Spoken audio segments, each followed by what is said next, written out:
Hey, quarantine fans. This is Keith, and I'm here doing a daily devotional for you. And my topic today is on loving your neighbor. And well, if you're doing a neighbor video about Bible stuff, you kind of have to go to Luke chapter 10, and you get the parable of the Good Samaritan. It's a good story. You'll hear it preached on, you've heard it taught on. Lots of great points. You can really delve in there. I was going through it with a little bit different angle this time when I studied it, and was really trying to put myself into the shoes or sandals of the guys who were listening to Jesus. An expert of the law comes up and says, what should I do to receive eternal life? And Jesus gives the spiel about loving God and loving your neighbor. And then the zinger from the law expert, well, who's my neighbor? So he tells the parable of the Good Samaritan. Samaritan is somebody who would not be held in high esteem by the Jews. Their heritage was mixed.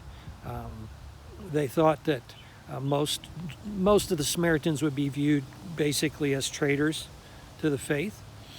And so a good Jew wouldn't have anything to do with the Samaritan at all. So Jesus starts the whole story about this guy going along on a trip. He gets ambushed by roadside thieves and beat up and left for dead. So along comes a priest, and you think, oh good, here comes the cavalry. No, priest goes on his way, doesn't want to get mixed up in it. Here comes a Levite. Oh good, this guy will do right. No, not so much, doesn't want to get mixed up in it. Along comes a Samaritan. And when we read it, it's not that big of a deal. But for that audience, there are some guys that are rolling their eyes. Oh, here it comes. Another Jesus statement. So here comes the Samaritan, and he stops. So strike one against the law experts, because the bad guy stops. And the Samaritan goes over and cleans the guy's wounds and anoints him with oil and dresses his wounds with bandages. Ouch. Strike two. And then the Samaritan puts the guy on his own donkey and walks him back to a town. Ouch. Strike three against the law experts. And then the Samaritan takes him to a lodging place for care and leaves him there. Wow. What is that? Strike four?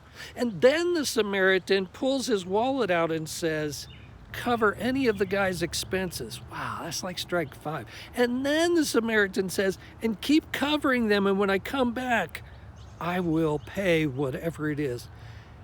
Dang. So that's like 6 strikes. And Jesus says, so who do you think his neighbor was? The guy that got beat up. And it's interesting. You know the answer. The simple answer is, well, the Samaritan.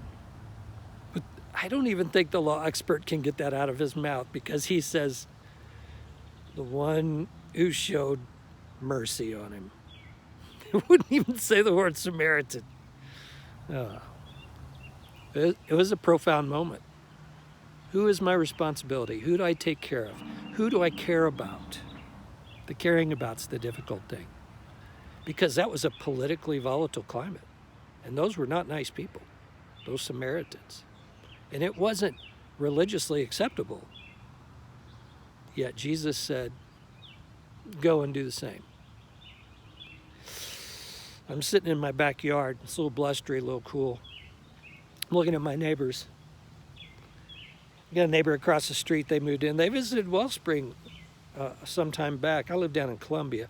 So they go to a church in Columbia, which is cool. People next to them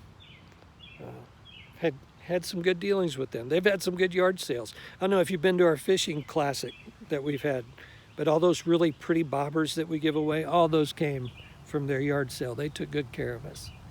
Ambulance just came to their house yesterday evening. I think took one of their moms away to the hospital. I'm going to have to check on them. Danny and Brendan across the street, good neighbors. Denny's a good guy. We always check on each other. Miss Beverly over there, her husband passed away just after we moved in, and I try to take care of her. Miss Shirley had lived next door to her. She had COPD. She passed away just a few months ago. Miss Lucille lives next door. She's an elderly lady. Reminds me a little bit of my mom. Her son lives with her. We try to make sure she's taken care of as well. Makes me wonder, though, as I look around these houses, how many of them know that I'm their neighbor? I need to make sure they do. In fact, Jesus said, you need to make sure that your neighbors know that you're their neighbor. So I guess we'll sum it up really simple and say, how do you love your neighbor? Jesus' words, go, do likewise. Get the word out on the street. Be the good neighbor. We'll see you guys.